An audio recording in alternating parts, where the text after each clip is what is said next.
Hi guys, welcome back to my channel and welcome back to another video. And today I decided to share with you all the books that I've read in January.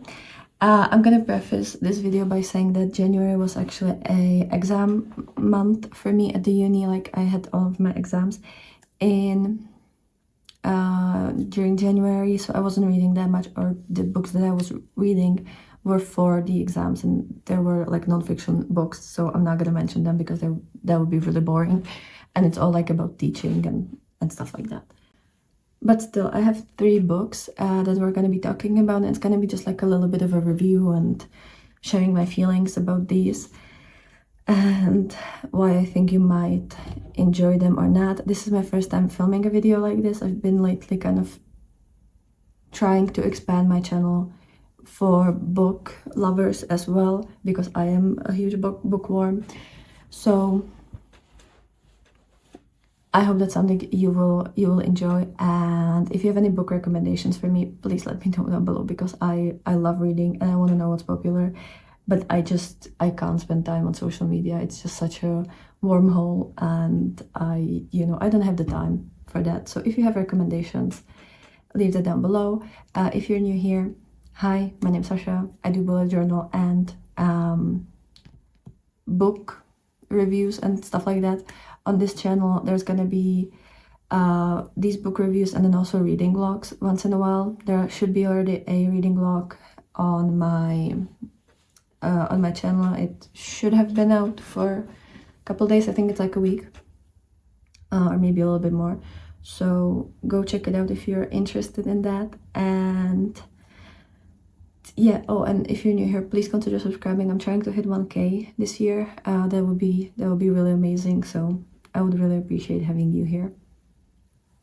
But now, let's get into the books. And another thing I need to mention, I'm not a native English speaker, so some of these books are written in Czech because I just found them at the bookstore or in library, and we don't carry that many like English books, but there is one that's written in English, so that's just to let you know. But all of these also exist in English versions because they are usually translated from English, just to let you know. And if I'll say some kind of words wrong or I have the wrong accent, just know that that's the reason.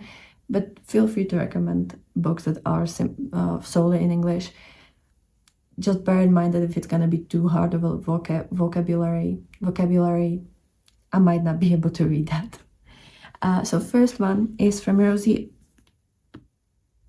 Hewlett. I'm not completely sure how I'm supposed to pronounce this, to be completely honest. This one is The Medium. I hope I'm pronouncing that right.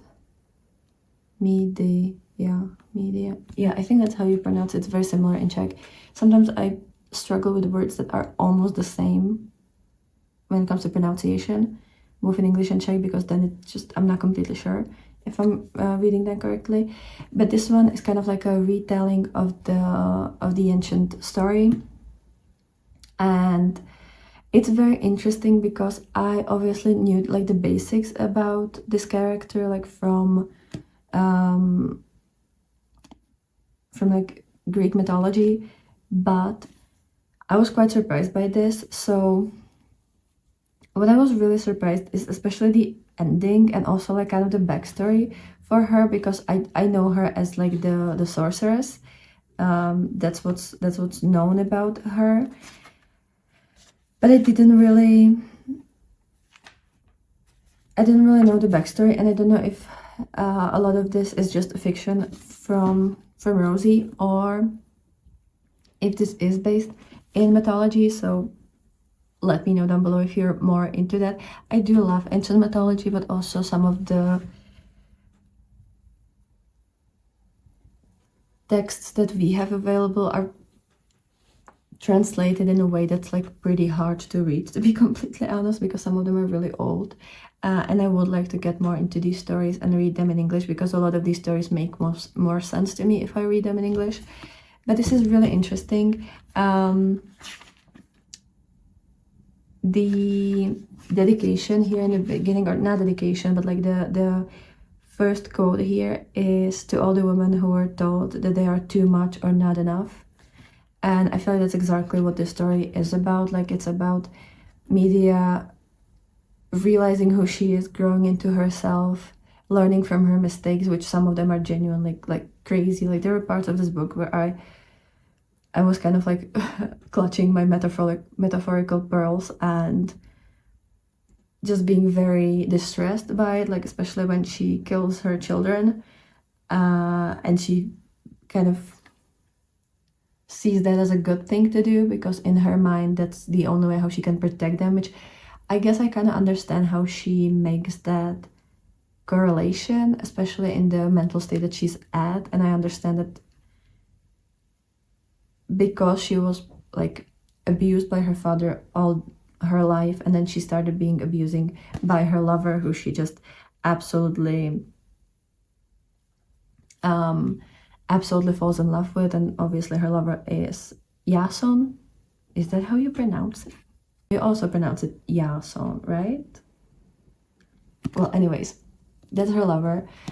She meets him and she's immediately like completely entranced by him, and she immediately knows that she wants to be with him, and she kind of dreams about him, but also she feels like she's not adequate enough and he's probably not gonna notice her, but he does notice her immediately and starts to kind of like make a move on her.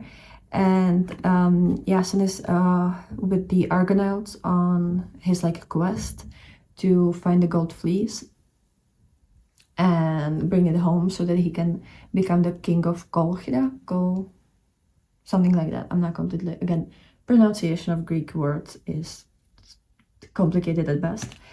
And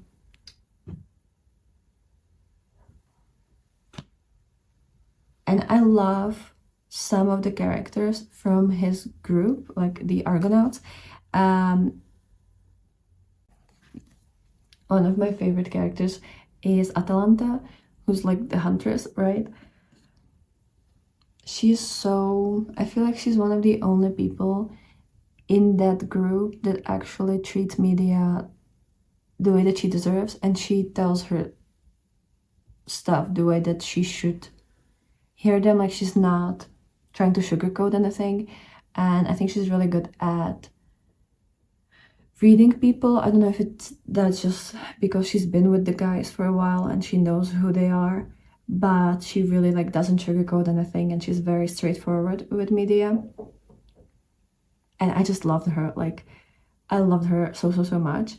One of the topics that this book discusses is kind of like you're never served happiness on a silver platter, but you have to kind of fight for it. And Medea definitely does fight a lot for some kind of, I don't even know if it's happiness at the end of the book, but it's more just like an inner peace with herself and knowing who she is and not feeling, I feel like at the beginning of the book she feels like she's trapped inside of the body of a monster because that's how her family sees her because of her sorcerer skills. But by the end of the book I feel like she genuinely grows into herself and becomes who she is meant to be. So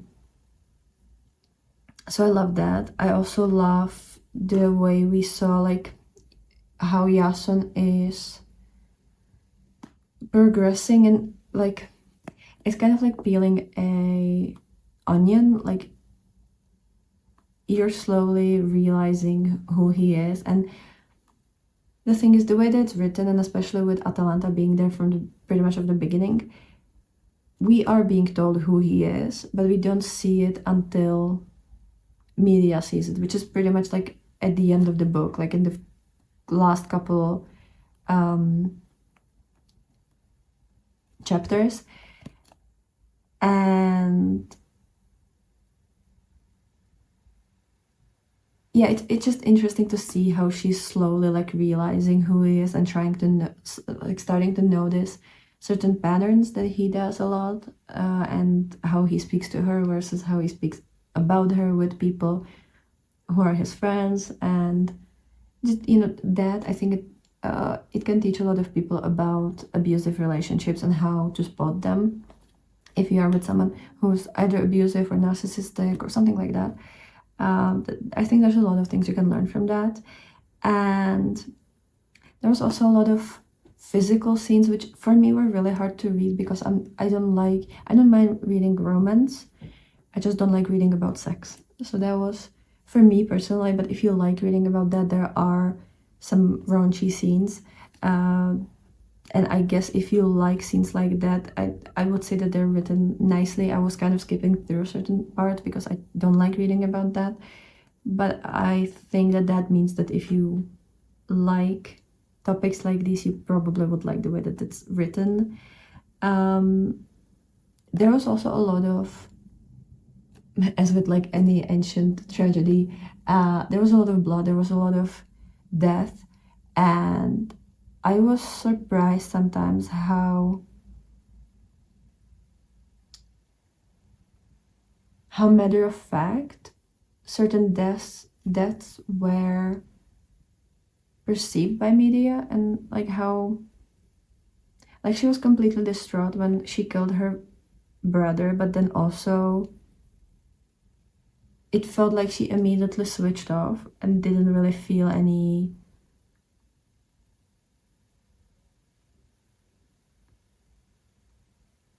like she didn't feel that bad about it. But then also she's talking to Yasin and like explaining to him like how it's her cross to bear now because he made her kill her brother. I don't know, there were certain parts of the book where I genuinely did not understand her and wasn't sure how she's feeling, and it felt like sometimes she's kind of split between two different realms of her character. But the writing was really good. Obviously, I read it as a translation, so I'm not completely sure how the original writing is like, but I think it would be very similar. There's some tropes that are that like we know from the Odyssey and other like ancient tragedies. So there's that's fun for me to read because I love topics like these. It was also we also meet Cersei, who's Medea's aunt, I believe, and the only thing I know about her pretty much is like the story with Odysseus and like how she turned all his men into pigs. So like I already knew kind of what to expect from her, but the way Medea sees her, especially at the beginning of the book and then towards the end of the book, it's a very interesting characterization, and she seems very real, like a very real person that went through a lot and is the way that they are. And that's something that I really enjoy, for example, from Rick Riordan, who also writes a lot of topics from like ancient mythology. Is it's never heroes and monsters, it's people, and some of them are treated as heroes and some of them are treated as monsters. But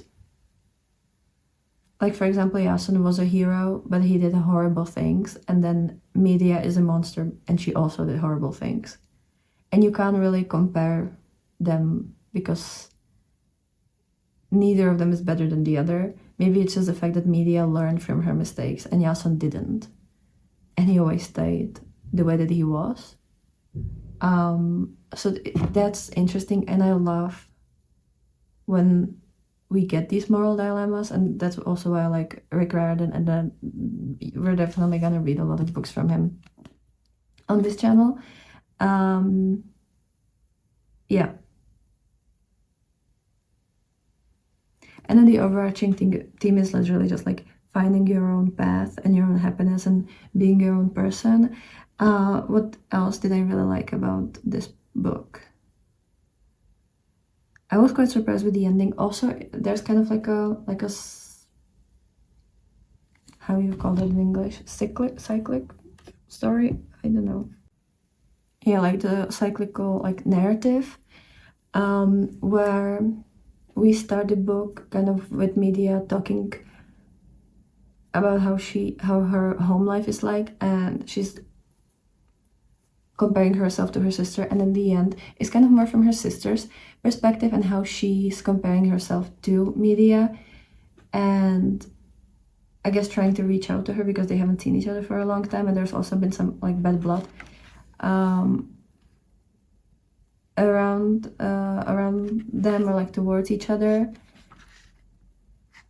So that was interesting for me. And the whole like sister relationship here, it felt real, you know. It felt real, like the fact that you'll always, even after everything that Medea has done, her sister will always love her. But also she's kind of pissed at her for a lot of things, and she doesn't know how to talk to her or how to be around her at certain times. But she still needs to be around her because that's her sister, and she just needs to be there for her. I think that, again, these characters just feel real. Sometimes what I don't like about certain authors is that there is a lot of like trying to make characters either good or bad, or like very bland, but there's no fluidity to them, and these definitely feel like a genuine beings who aren't good or bad or anything. They just are, and they're themselves. So that's what's really good. I would give this 5-star review. I think it's a really great book to read. It also was really quick to read, and if you're just looking for something that's like interesting topic with the ancient mythology and a very thrilling love story, go for this, but be prepared, there's gonna be a lot of like abuse happening. Then another really interesting book. This one is from Mark Haddon, and I read it in Czech, and I actually have it from library. But the original story is called The Curious Incident of a Dog in the Nighttime. And this was really interesting. I read it because it was recommended to me at one of our literary seminars at the uni. It's a book that's been written for teenagers, but also I feel like adults can read that and have fun with it. And it's about a guy called Christopher who's on a spectrum. He's definitely neurodivergent. Maybe he's autistic or with Asperger. We don't completely know. It's not specified here, but he goes to special school and he needs special treatment. He has a problem with like talking to people, communication, understanding like social, like non-verbal cues and stuff like that. But he's really good at math. He's really good at physics, and he's very like punctual. He has certain structure, like depending on if he sees certain amount of yellow cars on the road, it's either good day, bad day, really bad day, stuff like that, you know. So I thought that this is really cool, the way that we really get to know the character. Another thing that's really interesting about this book, all the chapters are titled with prime numbers. So like you start with 2, and then it's like 3, 5, 7, right? Like it's all prime numbers. You get a lot of how do you call it, like multimediality. Like there's not just the novel, but there's also, for example, like certain lists. There's plans of like the metro, like train station.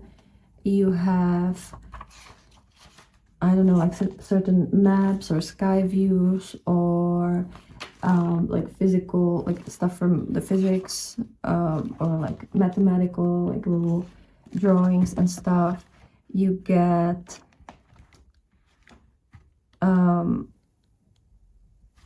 also like the smiley faces when he's trying to say how he's feeling, like where on the scale he is.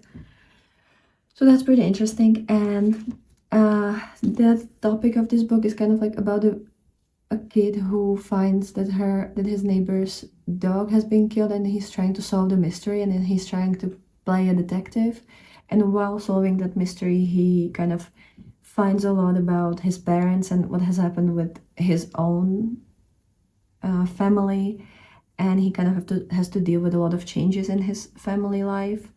But it kind of ends with him getting a dog from his father and being able to do a state exam from mathematics, and just, you know, he doesn't end up where he started, but there's kind of a theme that kind of again circles back to the start. The story is pretty simple. The dialogues are really interestingly written because obviously he perceives things differently than other people. He hates metaphors. He is very like strict and like straight talking, and everything needs to be precisely as it's meant to be. What I really liked was a chapter that was kind of dedicated to metaphors, because it was kind of about, the thing that I really liked here is the etymology of the name Christopher, and that it's like, it's supposed to mean like carrying Christ or something like that. It's obviously from Bible. And he hates that that's the origin of that name because you know it's a story from a Bible, so it's a lie, because he doesn't believe that, obviously. And then essentially what he's saying is that I don't want my name to mean some kind of biblical story or like be tied to some kind of biblical story. I want my name to mean me, to be tied to me, and that's the whole definition of it. So that was really interesting. There's parts of the story is more like thesis more than like a novel. I just found that to be really interesting, especially for me being a teacher, and I don't know a lot about, like, for example, autism or all of these kind of different behavioral disorders, because obviously like you just learn a little bit of it, but then you learn more if you want to study psychology or some kind of other field that's in the realm of teaching. But as a general teacher, you just don't really know all that much. You just know like basics of these things, and it's all very theoretical, so it's nice to read about someone. And the author said himself that he doesn't know much about autism. He just kind of created a character that was inspired by a couple of people he knows who maybe are on the spectrum, but it puts the theory into practice, and you actually, or at least I felt really connected to Christopher and his struggles. And especially when he was saying certain stuff about the metaphors or people not really speaking their mind, a lot of the times I was like, yeah, that makes sense, like that's true, like why people just don't say things that they think. And I do struggle with that sometimes, not as much as Christopher, but sometimes I genuinely, like, when, especially when people are being passive aggressive, I don't always clock it, you know, like a lot of the times people would come up to me and say like, oh, I love your makeup, and sometimes I can tell that it's like, you know, in a mean way, just kind of trying to like say it nicely, but actually meaning like I really hate it. But most of the time I genuinely don't know what they mean by that. And there are other stuff that I always wonder about, and I'm not always sure how people mean it. So for me, it was really fun to read this. I thought it was really enlightening. It's a really quick book. Like, I think you can read this within an hour and a half, maybe 2 hours. And yeah, it's also about just like not feeling like you fit in. Also kind of trying to find your place in the world. But he just has like a very kind of black and white understanding of the world and how his life is going to look like in the future. And again, that makes sense. You don't get a lot of like background stories or anything. It's just from his point of view, from his perspective, what he finds interesting to talk about. So, you know, like you get a lot of info on how the London's underground works, but you don't really know how like people in his family act like, unless it's from the dialogues that you get to read. And again, I love this book. I would recommend it to everyone. I think it's a very easy read, but it also lets you think about certain everyday like stuff and conversations that you can have with people. So another recommendation, and then the third book, which I actually have my reading log about this, and it's already up on my channel, so go check it out if you're interested. But last year, over the course of last year, I read all 5 volumes of Heartstopper, or is it 6? I still don't remember, but I read all the Heartstopper, and I love that, and I want to read more from Alice Oseman, so I was able to get my hands on this book. This is the Nick and Charlie 10th anniversary special edition, which is about Nick's last day at school and kind of moving into uni, and the struggles that come with that, especially like how Charlie feels about that, and him kind of feeling left alone, and Nick not understanding that that's how Charlie feels because he's so excited for the university, and them also trying to like battle the fear of long distance relationship and how that's gonna work. It's a very quick book. It has like 170 pages, right? I think so. 190, but the last 10 pages are just like texts, so like chatting. So pretty much the full book ends around like 160 something pages, and you get also like, will I be able to find some kind of page with, yeah, like some of these pages also have little graphics there, so it's very quick to read, very easy to read. There's not much happening, but I love this book. I was so happy about it. I also kind of cried at some points of this book, and the thing is, this is after Charlie and Nick has been going out for 2 years, and there is a lot of difference, at least from how I remember, especially Charlie. I feel like he grew a lot since the first volume of Heartstopper. Nick, not so much. Like, he came in terms with his bisexuality, but that's about the only thing that really changed about him. I feel like he otherwise pretty much stayed the same. Like, he's just a great guy. And also we don't get to really, even in this book, which is split, and like one chapter is Nick's point of view and one is Charlie's, I don't really know much about Nick and his like inside struggles, because the only thing in this book was like, I can't wait to go to uni, and then I'm really pissed at Charlie for acting out, and then I'm feeling like shit, and I need Charlie to be back with me, and I don't want him to break up with me. Like, that's pretty much everything that there is about Nick. But with Charlie, you obviously know a lot of his struggles, his mental health problems, and I feel like he really grew from the last Heartstopper to this book.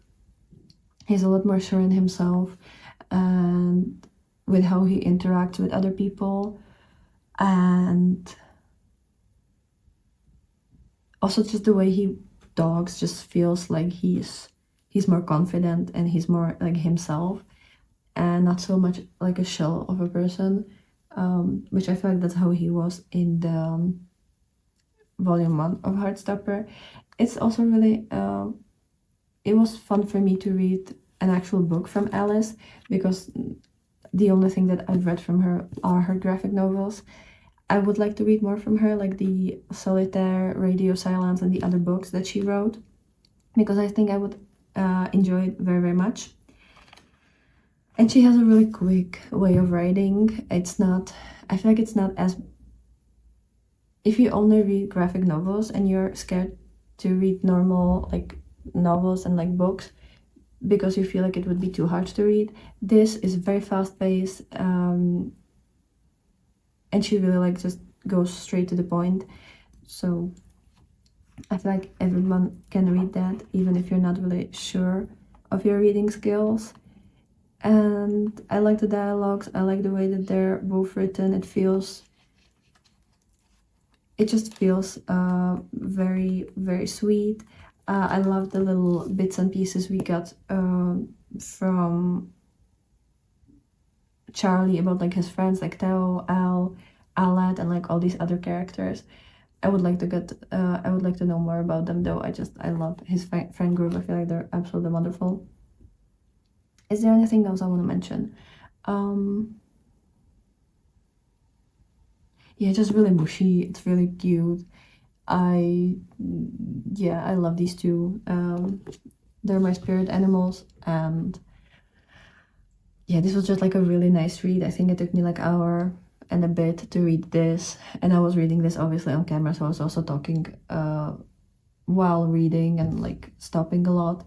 Otherwise, I feel like within an hour I would probably have read this entire book. So really fast paced, really easy.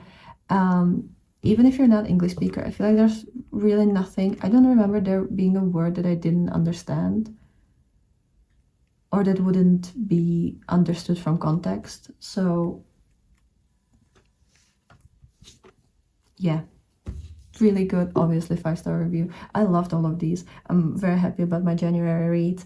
We'll see what's gonna happen in February. I should be getting my parcel for the Heated Rivalry and The Long Game from Rachel Reed. And then I should finish because I've started the Trials of Apollo from Rick Riordan. So that's gonna be another like reading vlog. And then we'll see. If you have recommendations for me, please let me know down below.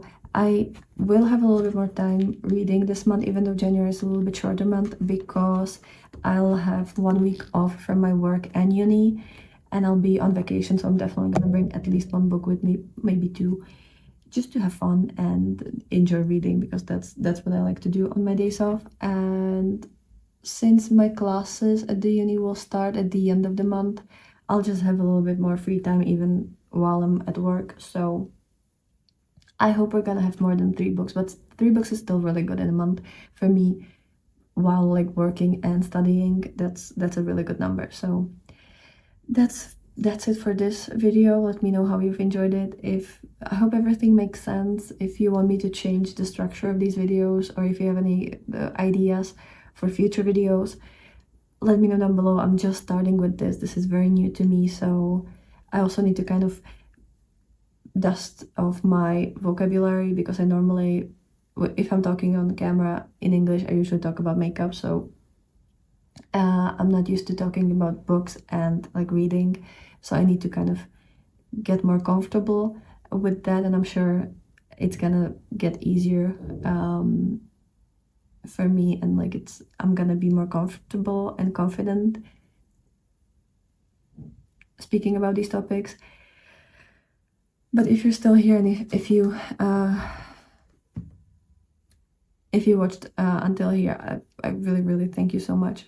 You're absolutely amazing, and I'll be very happy to see you next week for another video. So bye guys.